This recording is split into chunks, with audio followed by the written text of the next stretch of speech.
Hello, people of YouTube. My name is Steve Gray. Thank you for watching. We are watching Chain Soldier, or we are reviewing Chain Soldier, Season 1, Episode 8, if there's going to be multiple seasons.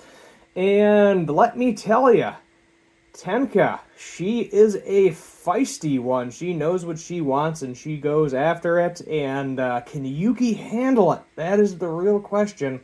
Can Yuki handle it? Can Kyoka handle it? Can Shushu handle it? Hamari, I think, is kind of I don't think she really cares too much, though she's had some interesting reactions. So we ended off with Tenka saying, hey, give me Yuki. I want him. I find him attractive. I want to jump his bones. I want to get that bone. And, yeah. And obviously in the old corpse here, the old Shuki killing corpse, there are a lot of guys around. So, one guy is a lot more valuable there. So it makes sense. It definitely makes sense. So she's like, why do you want him? And she's like, well, I've been kind of bored in my private life. Been looking for a guy. And I think it'd be fun to have a little pet. And she's like, and I'd also endorse you as the Supreme Commander the next time there was an election. And she basically said, I'm going to get the Supreme Commander myself in my own way. I don't want to get it, by basically leveraging things that I have. But what you do in your private time, that is your problem. So initially she's like, yeah, it's your private time. Do whatever you want. And then we have Kyoka and Hamari talking about it, and him basically saying, she's like, oh, he's interested in me? Oh, okay. All right, I'm not against that. Very, very attractive woman. No problem there. I think she's like 23-ish in the show. He's like 18, so there's a little bit of an age difference there. This is the censored version, so hopefully, unlike last time, I thought I clicked the censored version. Pretty sure I did, and there was still a scene that was uncensored, so maybe they just messed up in censoring last episode. I'm not really sure. If I happen to come across it again, I'm just going to have to cut it out again, because, sorry, you don't get to see the huevos, or whatever that word is in Spanish, on YouTube, because I get kicked off. But he's thinking about it, and he's just sleeping, kind of mulling it over. Oh, and then guess what? She pops up in a portal in his room, and then she's like, oh, Kyoka, already told you, she's saying Kyokjin. I think maybe that is like a nickname for her. She's like, I'm interested in you. And he was like, you're a pet. He's like, I think you're cute. I wanted to kind of treat you like a boyfriend. And she basically says she wants him as a boyfriend. She's like, if you grow up strong, I might spoil you. She's all pressing up on him. He's like, this is making my heart throb, making her heart throb. She said, I just want you so badly I can't hold myself anymore. Starts ripping off the clothes. And then she's like, do you care about the shirt? And this makes me think she is a very respectable woman. Because instead of just ripping it off of him, giving in to all of her animal instincts and jumping on him, she actually asks him politely, do you care about this shirt? Is it a bad shirt? He's like, no, it's just a cheap, normal shirt. And then she uses her portal to literally rip it off of him. I'm just like, oh my god. He's like, hey, isn't that an abuse of your powers or something? So she's on top of him, rubbing him down, and then Shushu wants to play video games with him, comes in, and this is the scene. And we all know Shushu likes Yuki, and she is definitely not happy about it. She's very jealous. Hamari doesn't seem super jealous. Kyoka doesn't seem super jealous either, but Shushu, 100% super jelly, wants to be in that situation with Yuki. And let me tell you, there's plenty of Yuki to go around, it seems like it. That's all I'm saying. She's like, you're too aggressive all of a sudden. And basically, Shushu's like, oh, sneaking into another squad's dormitory in the middle of the night, abusing your powers, all this other stuff. And she was like, yeah. And then basically she said, you need to go home, Dad. And just like, oh, boo, you ruined my fun. And then she leaves. So, in order to prepare to battle against the humanoid Shukis, we are going to do some training a little bit. So, apparently Kyoka has the ability to lend her powers to other members of her team, which is pretty cool. So we actually get to see a couple of new transformations in this. So obviously we have seen the speed mode that we get with Hamari. And then obviously we see I guess I would call it the normal mode or the regular mode that we get with Kyoka. So we start off with Nell. And the best way I can describe this form is Pink Mega Man. I feel like it reminds me of something. I don't know. It's definitely more less rigid, more smooth, and he's definitely a lot less powerful. He feels significantly less powerful, but he's like, my senses are sharper than they've ever been before. Let me use my eyes. And guess what? Your boy's got extra vision.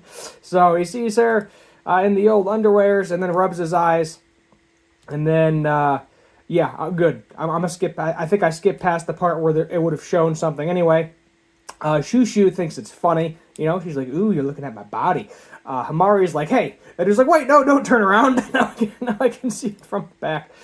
So he turns around quickly. And that's all she wrote. Luckily, we didn't see something really, really gross with knee. I know it's nay or knee. I keep saying knee because I think it's funny. So we're going to keep doing it. I'm going to keep calling her knee. Pink-haired knee. She gives him a nice little peck on the cheek. And apparently, you know, obviously when she transfers the powers, that means they have to, whoever she transfers the powers to has to reward Yuki as well. And thank God, because she is 11, and that would be very, very gross. Shushu is 17, so it's still kind of gross. Yeah, so Shushu is 17, so grossness. Everybody else is above age. Why couldn't they have made the character 18? I do not understand. Would it have been that big a deal to make her 1 year older? Ugh, I don't even get it. But anyway, moving on. So next, we're like, hey, Shushu's like, I want to try that. She's like, I want to go. I want to give him a nice little reward there. No problem. Transforms.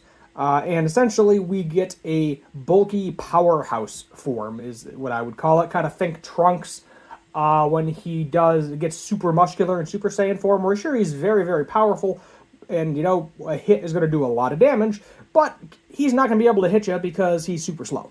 And that's essentially what's happening here. So, pops out of that form. She's like, hey, Shushu, I don't really think your form is going to be useful for battle. We're probably not going to use it, and she's pretty sad about that. And her reward is wrapping up Yuki's bandages. So we learn that Nee needs to go to school, and he goes there with her as well. We learn that her parents actually got caught up in a Mato incident, so she is trying to find them. And because she really wanted to find them, she thinks that when she ate the peach initially, that's why it manifested her ability to, you know, see things at long range and long distances with her, you know, basically high sense seeing ability, whatever the heck it's called. And he's like, yeah, you know, it gives me hope that maybe we'll find my sister one day too. We then learn that the Supreme Commander, in this little meeting here between Kyoka and Tenka, we can see that Kyoka seems kind of annoyed with her, I guess is the best way I would describe it. And they basically get told they can't fight the human Shuki, humanoid Shuki at this point in time. They want more information, so not going to happen. So here comes Tenka again, being pretty aggressive. Nee is like, oh, I'm gonna cover my eyes. I don't think I should be seeing that. You know, she's like 11. Kyoka, I think, is getting a little jelly at this point in time.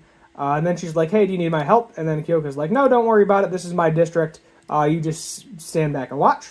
So she's like, initially I said, you know, I have no say in your private life, but now I do. You're my slave. Deal with it. And, you know, she gets a really good grasp on him. That really amps him up. Because now he's thinking, oh, you know, the first girl that I kind of fell in love with here, you know, had a little crush on, she definitely wants me more. She doesn't want me to be with other women. So maybe she needs to interact with her feelings, to express her feelings to Yuki, which, you know, eventually, I think, maybe. Doesn't seem to be a big deal with Hamari. There is a new type of Shuki that pops up and it gets destroyed. The two humanoids over here, whose names I am forgetting, basically they're just testing all the commander's abilities. They're testing the squad's abilities. They want to know, you know, if they send these modified Shuki, is there even a point to doing it, taking the time to do it? Because then, you know, can they kill them very easily, or what's the deal? And she has some sort of master devious plan, as we see here, Snake Hair Girl. We don't get to see the reward, I don't believe, here. And she's like, oh, I like him even more. You know, watching him, he's like, oh, he truly is a slave. I like him even more. So we're gonna see a lot of Tenka. So we learned about her ability here. Gina from the 10 squad, you know, she's the barrier girl, also kind of explains it too. But basically, 50 kilometers she has. She can teleport, manipulate space-time, basically wipe out an entire army in like half of a second. She was born in Shimane Prefecture, if I'm saying that right. I could be wrong. And then it was talking about how she has a favorite food.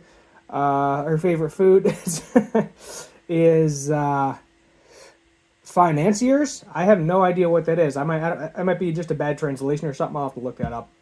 But I like the episode overall. Definitely got some fan service in there for you. Got some action for you. Definitely a excellent way to write a female character. I'll be honest. I like the way that, you know, the female. Some is just like, oh, you know, Shushu's kind of like the typical, I guess, Valley girl. You could call her, just crushing over the MC. I guess Yuki would be considered the MC or one of the MCs. But Tenka is like, yeah, no, I like you. Are we doing something about it? You know, do you want to be my boyfriend? Just upfront, straight to the point, no frills. And I feel like she is a very good, you know, very different than Shushu. And obviously there's a little bit different in maturity and age too, because you're talking 17 versus I think like 23 she is. So that would make sense as well. But she knows what she wants. She's going after her, and it's pretty cool to see the different personalities of the different characters, all that good character development. So let's give this a 9 out of 10. Why not? Is it perfect? No. Is it worth a rewatch? 100%. 100%. I just really like this episode. I would have liked to see more crazy ultimate moves. And that's really my only complaint, is some more crazy ultimate moves. But we're making this a little bit too long, so thank you for watching. Hit that subscribe button, turn on that notification bell, leave a like, share, comment, all that fun stuff. And as always, have a good one.